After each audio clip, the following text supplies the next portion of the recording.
Tula ng isang kuripot. Ako ay isang kuripot. Ako ay hindi madamot.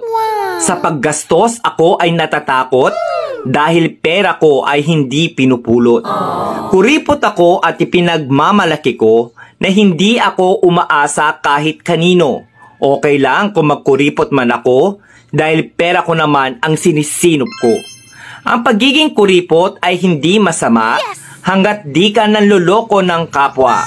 Kaya wala akong dapat ikahiya kung naiinggit sa akin ang madla. Kuripot man ako sa inyong paningin, kinabukasan ko ang aking iisipin. Mga paninira ng iba ay di ko diringgin dahil ang makikinabang nito ay ako rin. Hindi kasalanan na maging kuripot ako, ang masama ay ang pagiging maluho. Huwag magpasikat kung hindi naman totoo, lalo nang kung sa utang nang galing ito. Ako ay kuripot magpakailanman. Pera ko ay aking papahalagahan upang may magamit sa kinabukasan at hindi na ako kailangang mangutang.